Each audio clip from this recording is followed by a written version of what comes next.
Hello, kidney warriors. James here from Dadvice TV, your online kidney health coach, and this is Dadvice TV Live. Now tonight, wow, do we have an amazing person to talk to. And I'm going to try not to get emotional during it. He's got a military background. I grew up a proud Air Force brat. For those of you that are not in the military, the brats, we're the attached traveler. We're the kids of the adults that are in the Air Force or the military. So the military has a huge place in my heart. And this person not only was in the military, but is a true hero. And I'm going to let him tell you his amazing story. And he ended up with kidney issues. And he has done a lot, including creating an organization to help spread awareness. Him and I have a lot in common with wanting to help others who have kidney disease. But let's go ahead and let me bring on my co-host for an amazing, amazing discussion. Please welcome Dan Holmes. Hey, Dan, how you doing? I'm good, man. I'm good. Thank you so much for having me. Awesome. I wanted to get right to your story because I have a feeling we are going to use up every minute tonight talking about this, because I can tell you and I have a lot in common, and I think we could entertain people with kidney disease for hours if we wanted to. Yeah. So let's start off with your absolutely amazing story. Take us back to where. I don't want to give away too much. I want to let you tell the story. I appreciate it. Listen, so for the viewers out there who haven't met me, my name is Dan Holmes. I'm a former U.S. Navy search and rescue operator. Also did a lot of other things in the Navy that we can talk about as well, from security forces to refueling jets to all types of cool stuff, hand-to-hand combat and all types of cool stuff. So anyway, so I'm a U.S. Navy veteran. My journey with kidney disease began back all the way back May 22nd, 2008. I was on board of USS aircraft carrier. It was one of the largest aircraft carriers in our nation's fleet. And I was on board that aircraft carrier, and man, fire struck that ship unexpectedly, for sure. During that fiasco, there was some trapped personnel that needed some assistance to get up out of the hot zone. And I was able to successfully help in that operation. During that operation, I was exposed to a toxic chemical. The toxic chemical I'm talking about is called AFFF. It's aqueous film forming foam. And if anybody's ever been a firefighter in your community, you might have some experience with this. If you've been in the military, you might have some experience with this as well. They're considered PFAS, those forever chemicals. And, fast forwarding, getting out of the Navy, 2020, out of nowhere, right? I think I got out of the Navy in 2009, and 2020, right, was a year for the books, I think, for everybody. COVID, there was a lot of changes, 2020, there's a lot of changes. And for me, kidney disease decided to show its face. Unexpectedly, I blew up like the Michelin tire man, like the Nutty Professor, man. I usually walk around at a nice, average, slim 215, and I was about 300 pounds. So storing all of those fluids with the pitting edema that I had and all those kind of things, definitely needed to seek some medical attention. And that started my journey with learning that I had a kidney disease and how significant it was, and then how rare it was. And then all the side effects started showing up. I mean, I tell you, from 2009 to 2020, I think I had some kidney stones. Never really had any blood pressure problems. Was never took any really over the counter medication except for, some headache medication and stuff like that. But, I will tell you, and anybody that's a veteran out there will also confirm this. I believe me. When they give you pain medication in the military, it's not usually like an opioid pain medication. It's a non-steroidal anti-inflammatory, and they love giving it to you at super, super high milligrams. And that stuff is so toxic for your kidneys. Uh-huh. So many people out there that could be affected that were served in the military, and these things can come up and destroy kidneys out of nowhere. It doesn't have to be AFFF. It just, if you're not looking at it and you're not paying attention to it, that becomes the issue, and that Mhm. is where we decided we're going to focus and build a foundation so that way we can provide a space for other people who want to focus um, like that with us. So, yeah, that's kind of like the journey, how it Yep. started, and kind of where we're at today. Now, so you got kidney damage, didn't know about it until the wonderful time of COVID. What what led you up to, hey, something's not right here. I got to go see the doctor. What, because those symptoms usually come at the end. Was it, you mentioned, the fluid retention. Was there more to it? Did that just come on suddenly, or did you just think, why am I still getting larger? Why are my ankles getting larger over time? Tell us about that. Yeah, so I kind of wish it was a progression thing. I wish I knew then what I know now. And I really don't like saying that because I could have been paying attention. You know what I mean? I Mm-hmm. was choosing not to. I wasn't involved in kidney disease. I wasn't paying it really close attention to my own health. And if I was, I probably would have found out that my EGFR, which is my filtration rate, was going down probably over time. And since it wasn't standard on our tests and things like that, I wasn't really paying a lot of attention to it. So something happened overnight. We don't know what happened. We don't know with this disease, it can come on and come out of nowhere. So for me, they think that there is an immune system reaction. So we've heard of people who get stung by bees, COVID, like real strong immune system reactions happen, and then boom, this thing shows its face right in your kidney. So for me, I just started retaining water, and I didn't really understand what was going. I felt really bad. It's real hard, chest pains, Mm-hmm. and I was storing water at a really, really rapid rate. So we went to the urgent care. I didn't really know what else to do. We are going to go to the urgent care. I don't know. I'm a little puffy, man. I don't understand. So we get to the urgent care, and immediately they're asking me kidney questions. Have you ever, had any issues with your kidneys or da da da? And I said, well, I did have some kidney stones in the past, but they were never contributed to anything significant. Mm-hmm. Um, I was always told that it was the whey protein or those kind of things that were damaging the kidneys. And so yeah, we just he was like, man, you could have a fully blocked renal vein. You need to go to the hospital. You have stage 4 pitting edema. Listen, when I tell you, I was able Oh, to yeah, push yeah. my hands together, right? And then when you let go, and you could still see, I could almost see my fingerprints in my skin still. I So remember those you days. remember those days. And for me, it wasn't always the legs.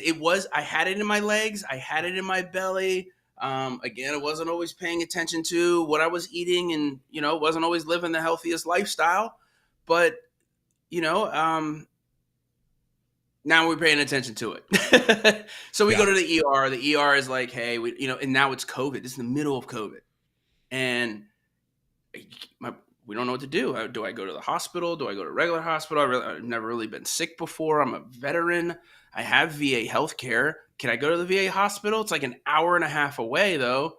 Like, can I just go to a regular hospital? Will they take me? I had all these questions in an Yep. emergency situation that I didn't have answers to the point where I didn't know. My wife and I, frantic, we were sitting in the parking lot of the urgent care. Now we just been discharged from urgent care and got told to go to the emergency room.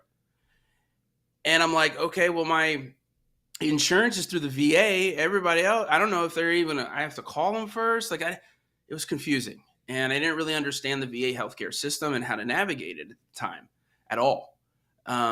So that was a downset for me, not knowing how to navigate that system. But Mm-hmm. ultimately, I just Googled the healthcare center, the VA healthcare center that was closest to me. got their emergency department and was like, "Do you guys just take walk-ins? Like, can I just? I don't know. I got told I got to go to the ER. Can I just come?" And they were like, "Yeah, we're a full-blown hospital. Just come into the ER." I was like, "All right." So I didn't know walking into that hospital that I would be told later, I'm probably not going to walk out. Like, Yeah, you don't prepare for that. You don't prepare yeah.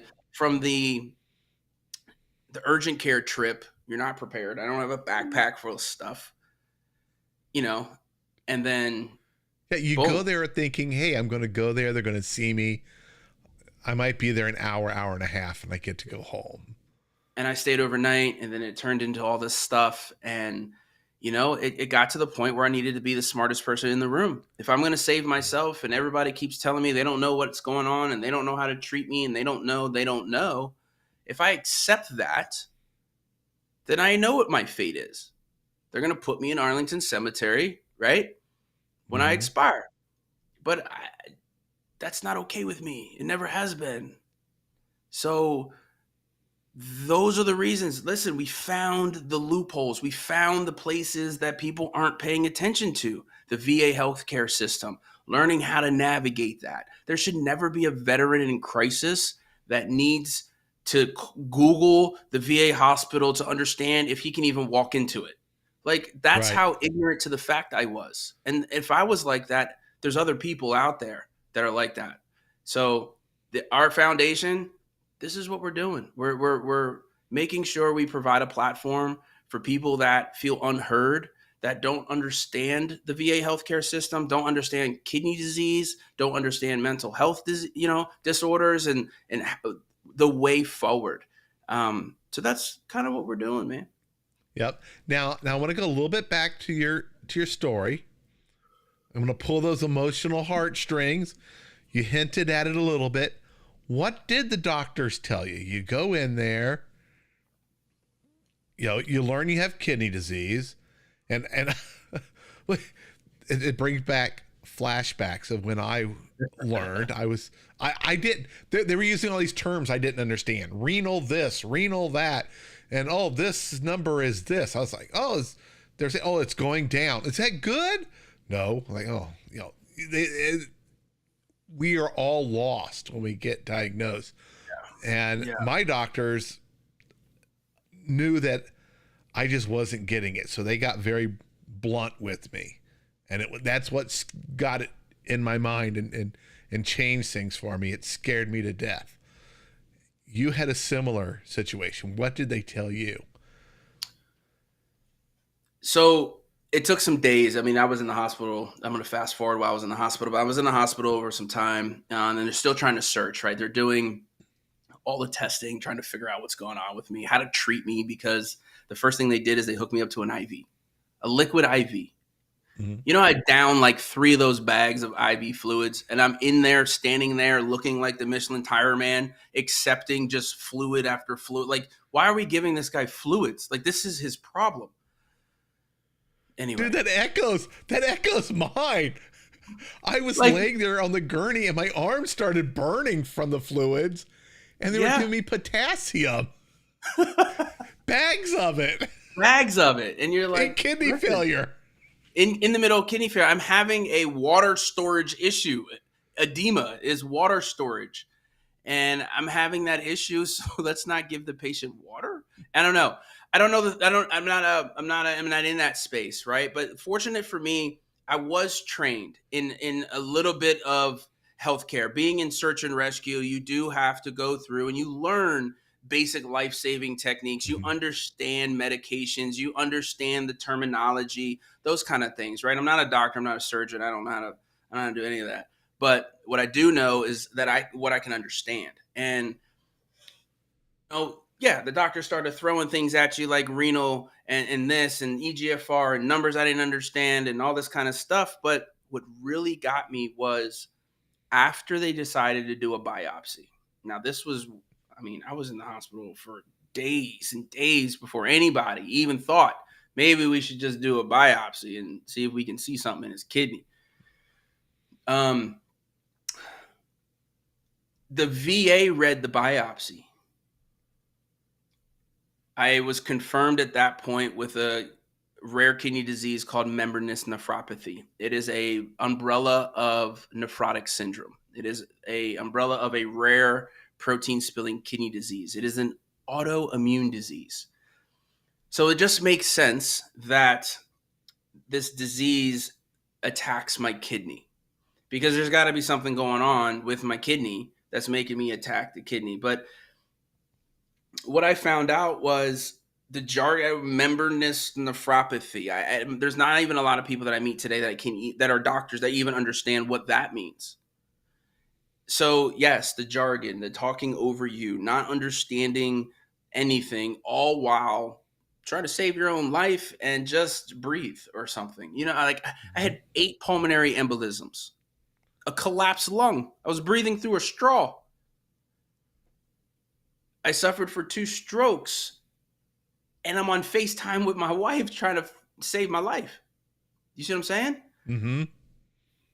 So eventually I was able, again, by educating myself, navigating the VA healthcare system, I was able to get a civilian doctor to look at my case, to accept me, to go out into what they call community care, okay, and have somebody that was a little bit more knowledgeable in the nephrology space, in the rare disease space, because that's important, okay? There is thousands of nephrologists in our country.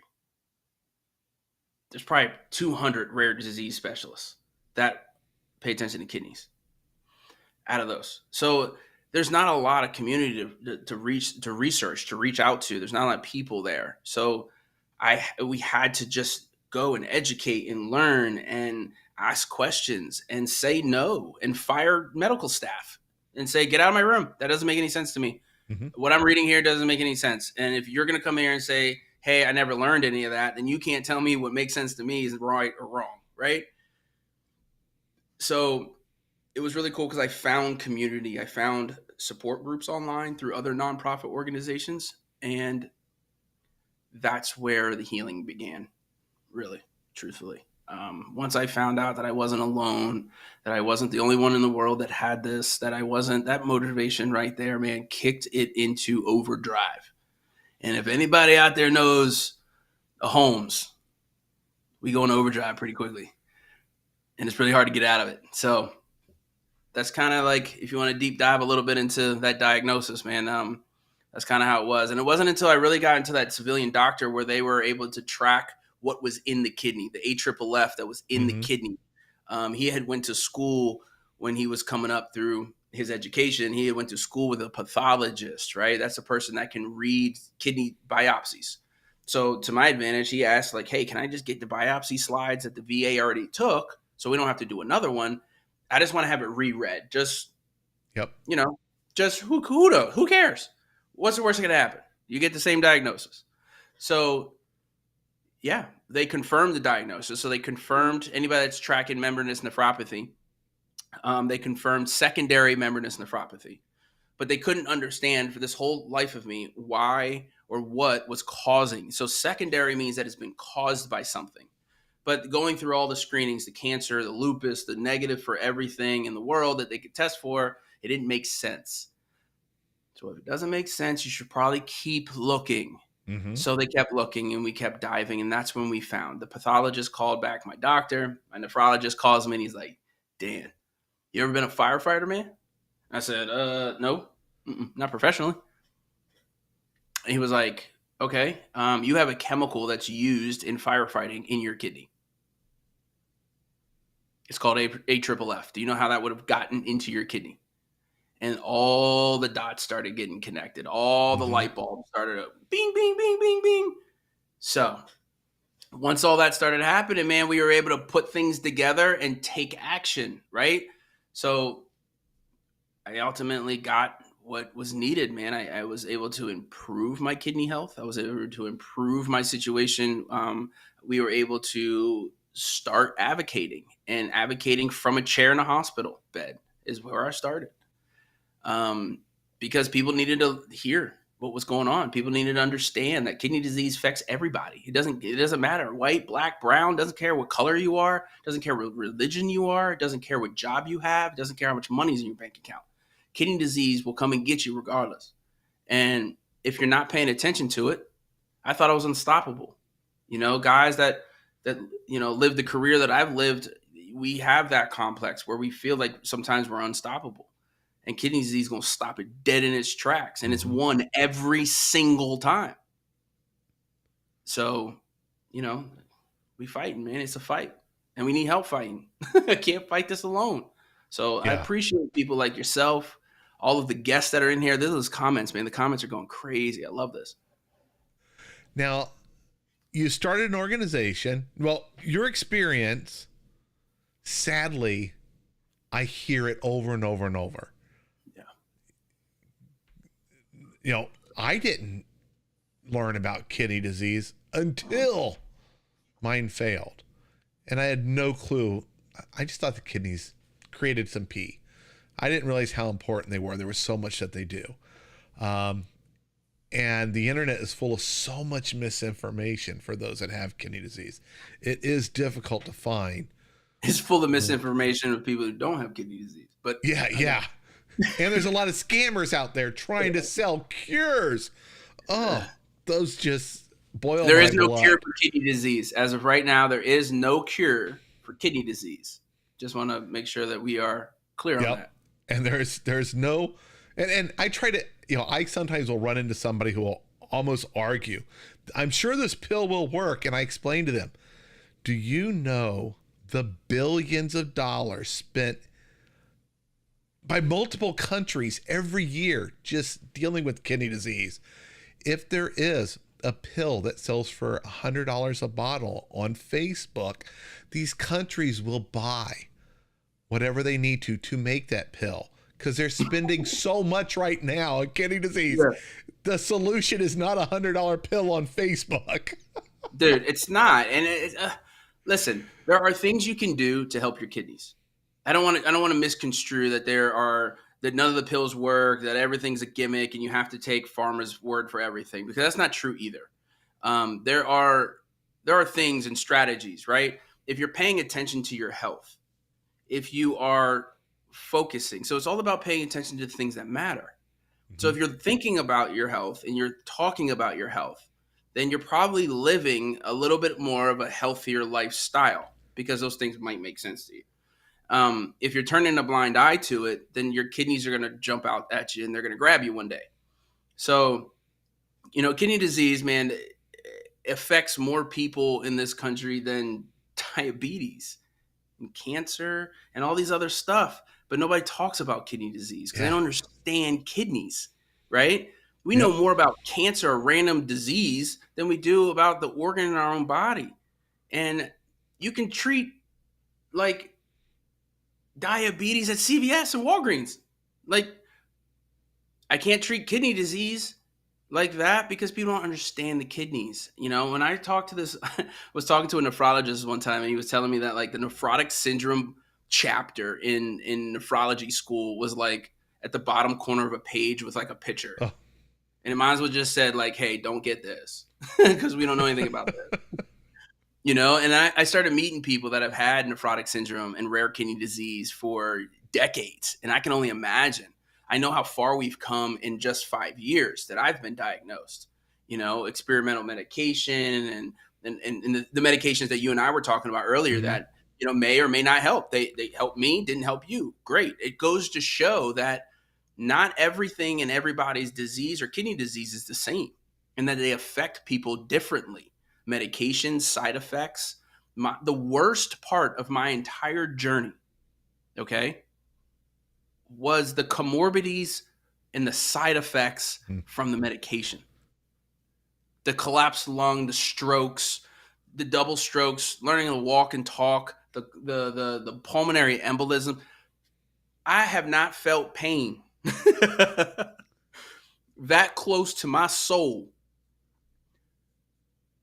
except for when I have 8 pulmonary embolisms at the same time. I mean, every breath was a fight. Mm-hmm. I don't want anybody to have to go through that. Why should anybody have to go through that? Because they don't know, because they don't understand, because they didn't know that when I'm spilling 12,000 milligrams of protein in my urine, 12,000, You spill 30, your doctor's going to be like, hey, you need to see a nephrologist. 30, not 30,000, 30. I was spilling 12,000. So at 12,000, you lose your body's proteins. Okay, we're spilling proteins. So let's talk protein for a second. We're spilling proteins. Those are your body's natural ability to take the fluid. It's called albumin. And it takes fluid under your skins inside your cells. And it brings it down the national highway to the kidney. Okay. And it kind of gets rid of all the fluid you drink all day. So like the coffee I'm drinking right now, right? Hey, Filter Life, by the way. Cheers. Coffee I ordered some. I was hoping they would be here in time. They arrive tomorrow. Well, we'll do it again tomorrow. So, but yeah, and it excretes a lot of that fluid, right? And gets that fluid off. It's a chemical it's a protein called albumin. And the only way you can get albumin replacement, I can't go to CVS and get albumin. The albumin is going to necessarily you can only get that in the hospital from donors, from people who donate blood. So those things are really important. Blood donors are important. All of those kind of things are important. So that's kind of some of the awareness that we try and build, the education we try and build through the Enlisted Kidney Foundation. Yeah. So now let's talk more about the Enlisted Kidney Foundation. Sure. Sadly, what you experience is very common, and your organization helps, particularly vets, not to have to go through this again. And that's how Dadvice TV got started. I was like, why is there a lack of knowledge? Why even when I was in the ICU, I got a renal dietitian, and she came in with 2 pieces of paper because I read diet. It's very important. And she goes, well, here's one for kidney disease, and here's one for your heart problems, because I had a heart attack when my kidneys failed. And they were not the same. They actually conflicted each other. Heart attack, high potassium. The kidney one for kidney failure, restrict potassium. And I sat there with these 2 pieces of paper like, how am I supposed to make sense of this? And she said, I don't know. You need to follow up with a dietitian. You're the dietitian. I've been waiting days while I'm in here to see you. So I thought, I'm going to turn my YouTube channel, which I just started, into helping spread awareness. Yeah, similar to what you've done for the military. So tell us about your foundation, and what can people do to help? Yeah, absolutely. So the Enlisted Kidney Foundation, we talked a little bit about why I created it. Let's talk a little bit about like what we're doing. Okay. So I'm going to read you our mission statement. I'm going to read it to you right off our website. The Enlisted Kidney Foundation mobilizes the warrior spirit to conquer kidney disease. We amplify unheard patient voices, especially those of our fellow veterans. Through the relentless advocacy, trusted education, and unbreakable community rooted in courage and service, we fight for equitable care, accelerated research, and a future where every kidney warrior wins their battle, because everybody's battle is different. And I think somebody in your comments, Kidney Man Dan, just said that if you've spoken to one patient with CKD, congrats, because you've spoken to one patient. Everybody's story is a little bit different. So, those things like hit home to us. So we started a community of, and we do a coffee and conversations twice a month. We actually have one this weekend. It's on our website. You go and, sign up and get the link and join us. But it's a space where we can be candid, a space where we can feel safe, a space where we can, just have conversation, man. I'll tell you the story. I was given a talk at the Omega Psi Phi fraternity's annual plenary meeting. And I met a gentleman after my talk. I was talking thousands of Black males, and we were talking about kidney disease education. Like, we need to focus. And I tell you, this guy, he stops me in the hallway after the talk, and he's like, hey, man, you really inspired me. Can we exchange contact information? I'd like to learn more about what's going on. And so we did.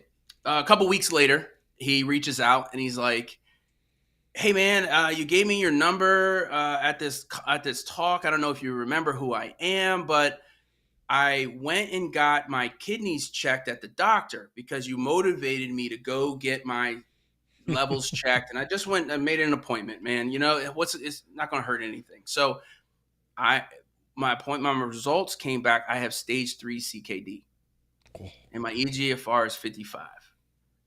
And I'm in the doctor's office at my follow-up appointment, and I'm scared out of my mind, and I don't know what questions to ask. And I know that this doctor is going to give me about 4.5 seconds of their time, and I got a lifetime of questions that I got to get out right now. And can you help me?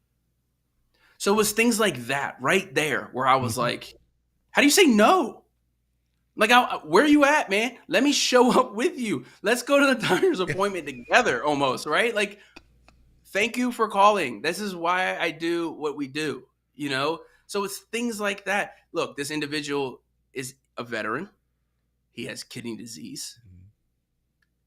He has improved his kidney disease, much like you. He has taken steps because he's paying attention to the things that matter now. And he joins us on our coffee and conversations almost every time. And because he's learning from other people. Yep. I had another lady that got diagnosed with membranous nephropathy and didn't understand anything about membranous nephropathy. Googled membranous nephropathy and somehow came across our Enlisted Kidney Foundation page. She reaches out. She wants to know if she can join. She needs a safe space. She's got 1.5 million questions, you know. So we take the time. We got to understand what's going on with these people and understand how they felt at the time of diagnosis. When I was originally diagnosed, okay, I have a really good friend, Dan. When I was diagnosed, before I was diagnosed, when I was sick in the hospital, I was trying to figure out what was going on with me, and I was doing all the things that everybody does with, when you get a Yep. disease, everybody says you're going to die tomorrow, right? And you're like, I got a cough. They're like, yeah, you're going to die tomorrow. At that point in time, everything was COVID. If you sneezed, you had COVID. If you blinked too fast, you had COVID, right? Well, me, I blew up like a Michelin tire, man, and I definitely, they thought I had COVID. So I didn't know what was going on, and my friend Dan was able to hold a book for me, an entire binder of education of when he was diagnosed with nephrotic syndrome. And he was able to share that information with me, which was life-saving, man. Yep. Life-saving. It gave me a direction, right? It gave me a compass to go to look forward to, because the light at the end of the tunnel for me was out. It was Mhm. out. So I will always be thankful to Dan for that. And, I definitely appreciate Kidney Man Dan is the Dan. If you guys want to know, Kidney Man Dan, show him some love. He's got a YouTube page. He does a lot of um, education as well. So, I will he's definitely reach a out great to him friend and of get ours. him on here too. Yeah, he's a great friend of ours. But so as you can see, community, right? We want to provide community. Enlisted Kidney Foundation, we do community. One of the other big things, so Coffee and Conversations, the first Saturday of every month and the third Thursday of every month. They can find out more about those things on our website that you got right there. But some of the other things that we do, we just got back from DC, man. That was an Yeah. amazing trip. We went to DC in partnership with NephCure. If nobody's ever heard of NephCure, the NephCure organization is the organization that saved my life, man. Um, they are an amazing nonprofit organization that is designed to. They want to find a cure. This is how we know we don't have a cure yet, because they're still working. You know, we so we went up to DC, and there's some House resolutions, some bills that are on the table that we want our representatives to know about and see if we can Hmm. gain some support for. So we definitely did that. We went up there, we pushed House Resolution 1518 to Congress. You can follow our socials, you can see all the videos. I'm starting to get that content rolling out here shortly because we just got back. But you guys follow our socials. We'll be able to show you all that kind of content. I met some really cool people, met some famous advocates out there on the side of the street of the Capitol as well. So really cool stuff. We were able to get, check this out. We were able to get 14 or 15, something very close, 14 or 15 more representatives to sponsor this bill to Awesome. stop end stage kidney disease. So it's huge. Last year that we've lobbied for this, the bill number was in the 7,000s. And for those who don't really understand how all this stuff works in DC, when a bill gets introduced, it goes by the how, in sequential order, from one all the way. So last year, it being in the 7,000s on an administration that was on their way out, the 118th Congress. Now we got the 119th, and we have a bill 1518. We're under, like, the first 1,500 bills are getting introduced. We have a really, really, really good chance to get this passed, and soon. So it was very important for us to get all the heavy hitters, man, together, meet up in DC, and go tell the people that need to hear it what it's all about. So that's what we did, man. We just got back from Congress for that. So we lobby there. Our August is our community engagement month. So some things that we're starting to do now is reach out in our local community. We want to hold some events here in the local community and do some things here locally. We got some contacts there. Where is local? So local for us is Palm Bay, Florida, in Brevard County. So that's where we are. So shout out to the rest of the Palm Bay and the community out there in Brevard. If you guys are watching, that's home now. We're originally from Baltimore, Maryland, in that area. That's originally where I'm from. And, some years ago we moved down to Florida, and now we live by the beach because that's where Navy people belong. Just saying. There you go. Hey, Air Force people belong near the beach too. We spend a lot of time. We do have a really, really cool Air Force base right on the beach here. Patrick, it's a Space Force base now, but Patrick is a really cool base. So yeah, hey, I spent my dad's last station was at Eglin up in Fort Walton Beach by Pensacola in the Panhandle. Yeah. And I loved it, especially when you're at the beach and fighter jets just come by. Yeah, I mean, screaming through the skies. Like, I loved living around military bases, man, and operating around those bases and that kind of stuff. We still go to the air shows and that kind of stuff, man. It's awesome. But yeah, I mean, so Enlisted Kidney, you asked what we do. So those are some of the things that we're currently doing, what we're currently involved in. We want to do, our vision is huge, man. The sky is the limit, but we need help. We're a party of three, and I was telling you that earlier, having the party of three, it's hard to run a not social media, but a nonprofit organization through social media as well. With a team of three. So we, how can people help? I don't know. Get in contact with us, follow our socials, learn a little bit about us and what we're doing. Spend some time on our website, grab some merch, by the way. Thank you for, the donations and the helpfulness of purchasing, because everything that gets purchased from those, from our merch shop definitely goes towards helping our veterans and kidney disease patients and those who feel unheard, man. So, yeah, and there is a link in the show notes for everyone out there to the site, which is here on the screen. Plus, we have a discount code. Dan was nice enough to give us a discount code that will reduce the purchase of items. I think it was 20% off. I don't remember if I even used it, because it goes to help. It's a good cause.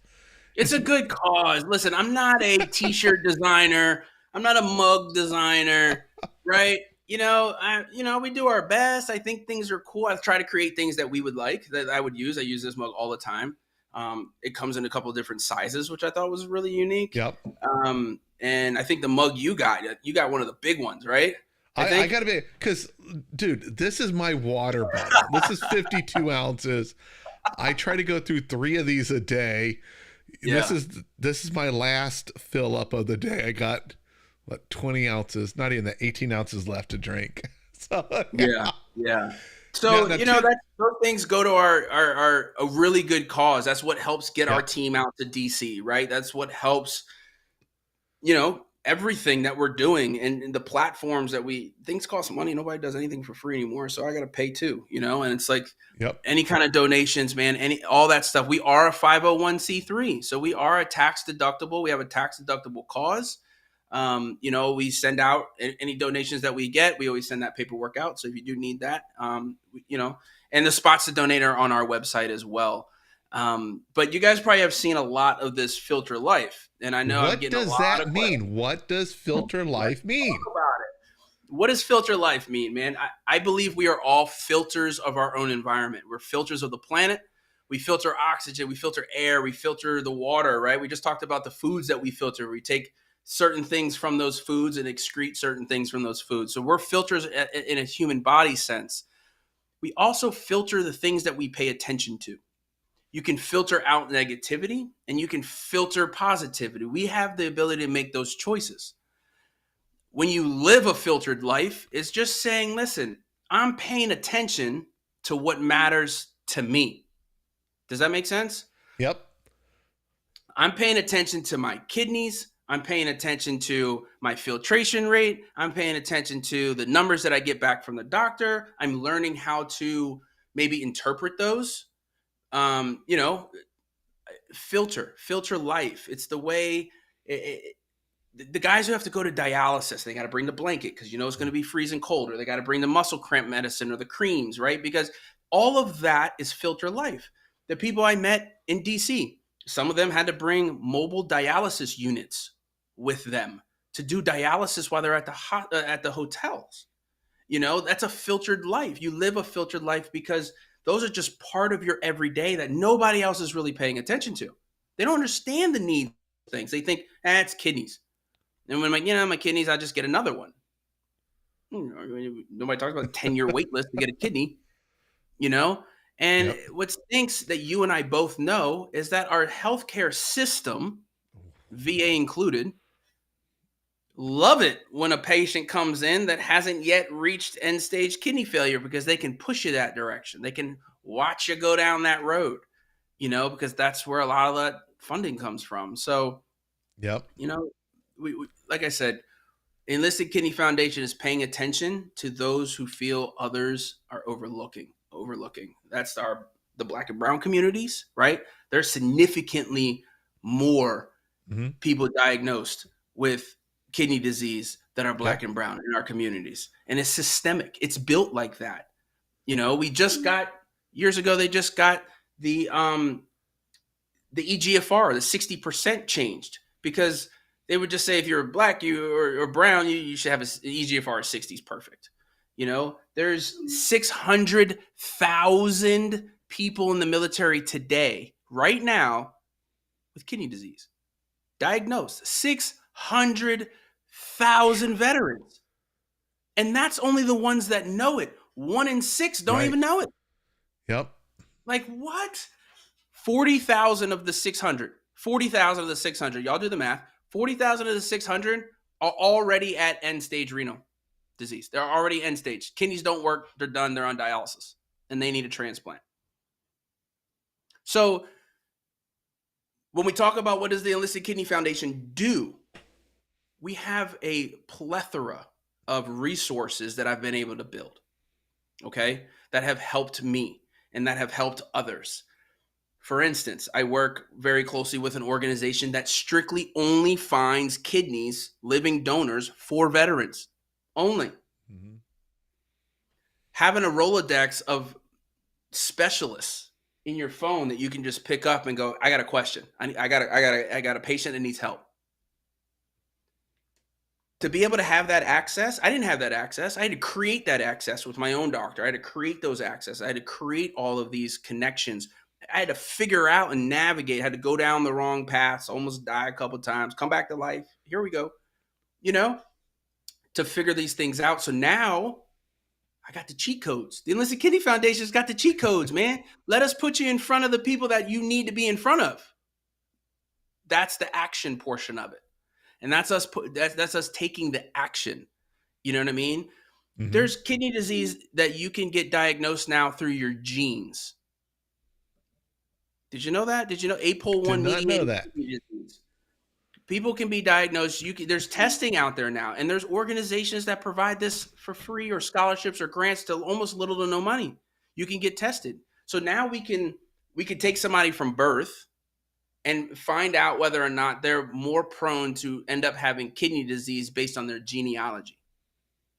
And there's doctors and there's pharmaceutical companies and there's lab companies that want patients to come into these trials and try these kind of things out. The only reason that I'm sitting here in front of you is because I was willing to go into a trial, and it was successful, kind of, sort of, so far.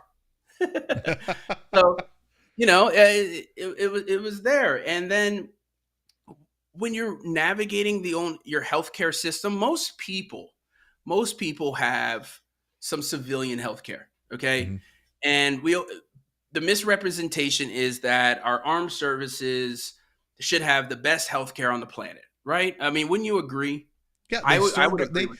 They put their life on the line just by making the commitment to serve the country. And then they went and served. You go and you follow the order. They should. And you should have the best health care that money can buy, and it shouldn't cost you a dime. Right. And it frustrates me that we're not there yet, and it's 2025. You got AI. I still got crappy VA healthcare. Like, what? So here's a couple things. The VA healthcare system needs reformed. It does. Mm-hmm. And that's going to take people getting in front of the people who make those laws and change those laws. So until we can get an army together to get up there to go do this stuff, unfortunately, these laws don't change.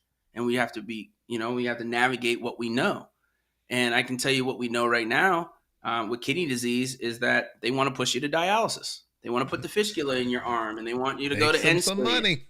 Make some bucks, especially if you're VA, man. You know how many times I walked into now a civilian hospital, hand over my VA healthcare card, and they're like, oh my God, the VA ain't going to pay for none of this. What? They say that to you in your face? Sir, ma'am, I need an MRI. We'll just start with an x-ray. I waited 6 months to get an MRI and ended up collapsing, had a fully blocked RVT, had a renal vein thrombosis. So for those who don't know, the kidney veins have a main artery that go into you, right? All your blood's got to go through your kidney. Every last drop got to go through the kidney. Well, when you get a blood clot, because you lose we talked about the albumin earlier. When you get a blood clot in that kidney vein, guess what doesn't happen?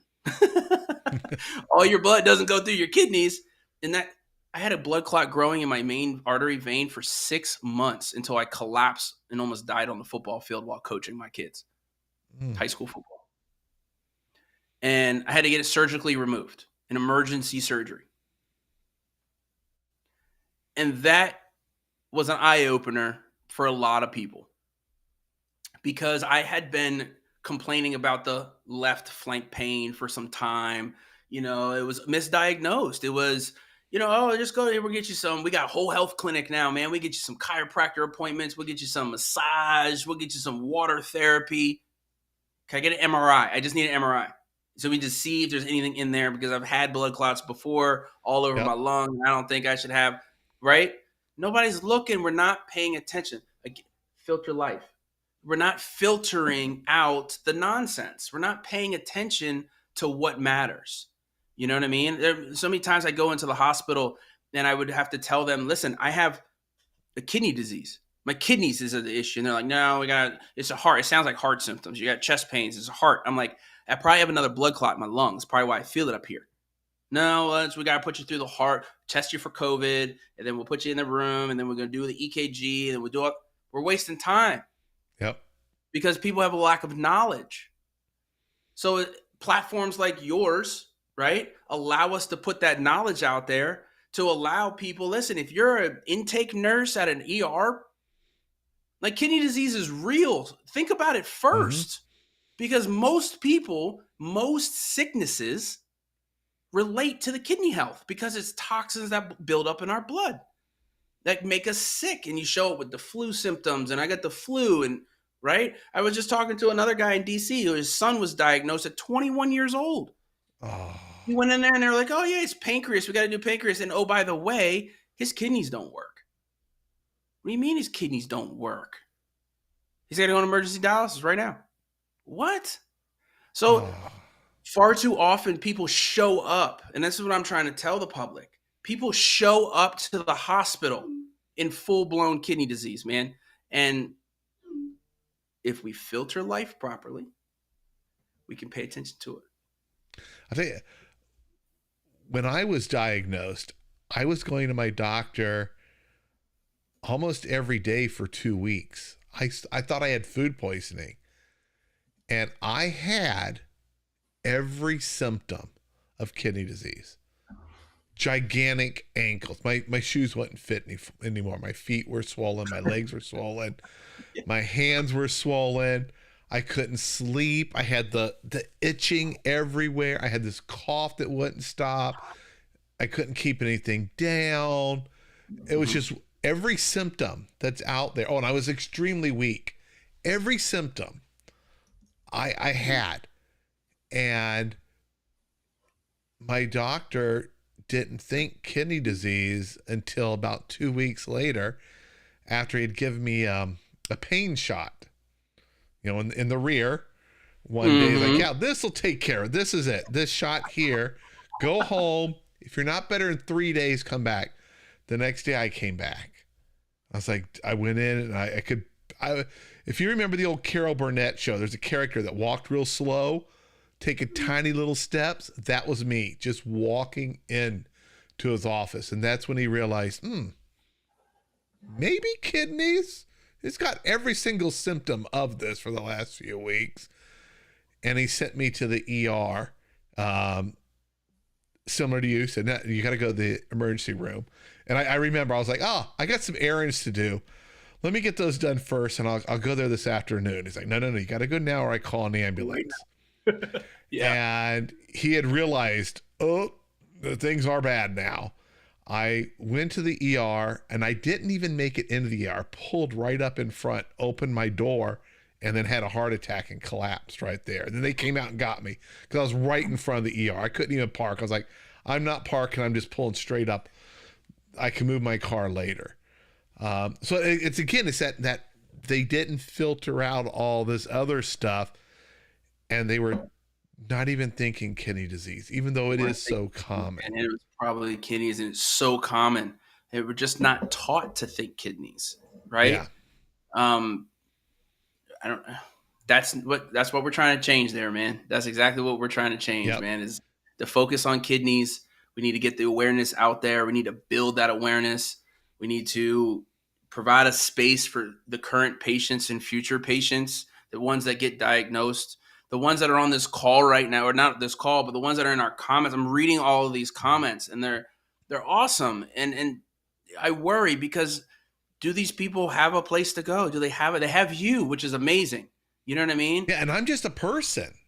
You're just one. But you have one of a community of thousands. So you're helping so many people, and you're putting people in front of the right people to get them where they need to be. And I'd love to continue that with you. I'd love to continue to get your followers and get them. We're gonna work together. Believe me, it is all about helping. And then when it comes to the military, well, one of my lights I think the garage door opener across the street causes one of my lights to get super bright. Yeah, I just got really bright. I was like, you stand by for white flash or something. Yeah. But I was like, whoa. But having grown up in the military, I'm like, guys, man, they're blessing you, man. The kidney disease guys are blessing you, bro. Even and when the military comes into play, it's like, what can we do to help those who have served? It means so much for me. And I would have gone in the military too, but I was 4F because of my knees. For those that don't know, I can't join. Now I'm too old and too out of shape. But both of my kids plan to go into the military when they graduate high school. They are very eager for it.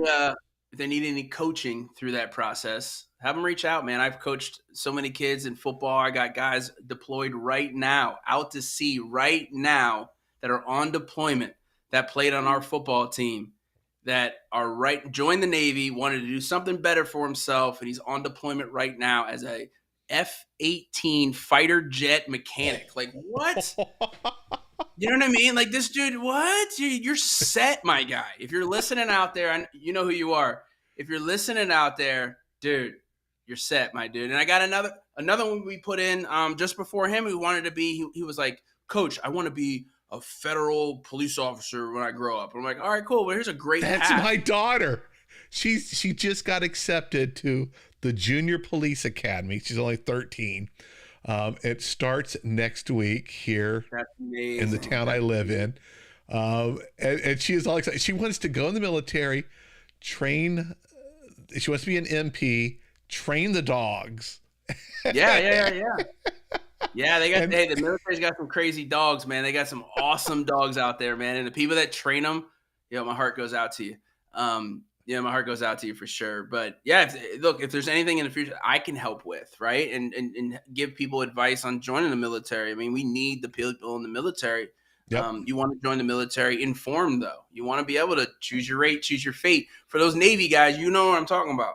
Choose your rate, choose your fate. So, we talk about that in the household. We talk about the decisions that you make. We talk about the way that we filter our lives and the way that we pay attention to what's around us, So that's us in a nutshell, my guy. Yep. Well, it is the top of the hour. This has been a wonderful conversation. Our first of many. This is not the last. This is just the first. And then we'll see if there's any events. I attend a lot of events, but nearby, ones that I can drive to. The next one, I believe, is coming up in Toledo. I'll be at a National Kidney Foundation kidney walk. And I've started reaching out a lot more to them about helping, trying to bring more education to their events. Because right now it's a lot of like, hey, here's the 10 dialysis centers that are in the area. They all have a booth. They're eager to see you. Education is needed.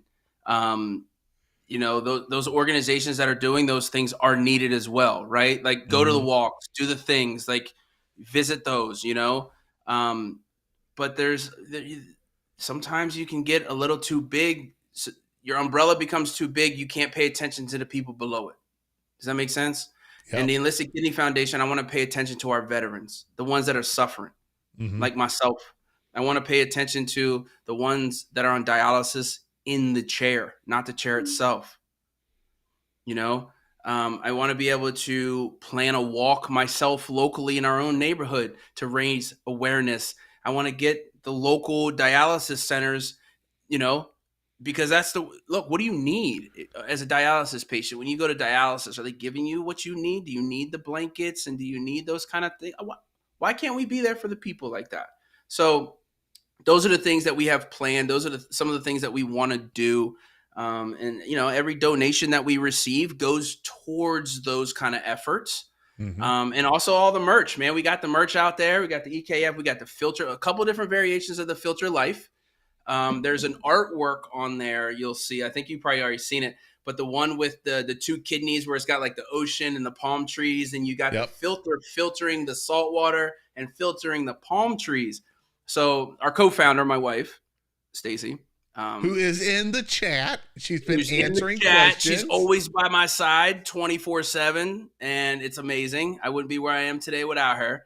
And she created the design, man. Show her some love. Get a sweatshirt, get a t-shirt, get some stickers. We're putting stuff on there. Hey, if you want something, if you come up with a really cool saying, like, I don't know, Dadvice TV Live or something, I don't know, cool. We could put that on a shirt too. Maybe we could put on a hat or a beanie or a mug or a cup, or let us know. Get in contact, man. All of our contact information is on our website, enlistedkidneyfoundation.org. Send us an email, theenlistedkidney@gmail.com as of right now. Once I can get a domain of my own and support that, we will do that. But right now it's Gmail, my guy. Awesome. Any final questions for me before we hop out of here? No, that is fantastic. Thank you so much for sharing your story. Thank you for your service, first of all. First and foremost, thank you for your service. And thank you for sharing your story. And let's work on the details for the next discussion so we could go into more. I'd like to learn more about what you're doing in DC, because that is really making a difference for so many, not just veterans. It helps their families and everyone that they connect with in life. Does so much. And speaking of veterans, one of the regular doctors, nephrologist who comes on here, Dr. Rosansky, he'll be here tomorrow night at 7 p.m. Eastern for his show this month. He is retired and works at a vet clinic. Dude, listen, real quick before we go, I know you're over time, but my doctor, that is my doctor right now. Yep. I met him at a kidney disease conference. He was on stage as a rare kidney disease specialist and a nutritionist. And I just was asking a million questions and being the annoying one in the room because I didn't have any answers. And I found out that he was moving local from out of state, and he was taking a job at the local VA. What? Mm-hmm. And I was like, how do I? And man, I thought he would forget about me. We got back together about a year and a half later, and he's my doctor ever since, man. And he's helped me get to where I am today. You know, he hops in some of our coffee and conversations. So he's very, very knowledgeable in the kidney space. We have a lot of people that are knowledgeable. We have these resources that we just want to put people in front of, man, because we know you need it. Awesome. Well, thank you so much. And everyone else, thank you for joining us today. Like and share this video. Let's help spread the word, and visit enlistedkidneyfoundation.org. There's a link in the show notes in case you forget. All right, everybody, I'll see you tomorrow, 7 p.m. with Dr. Rosansky. Thank you again. Yes, Filter Life. Can't wait for myself to come here. And bye, everybody. I'll see you all in the next video. Bye, everyone.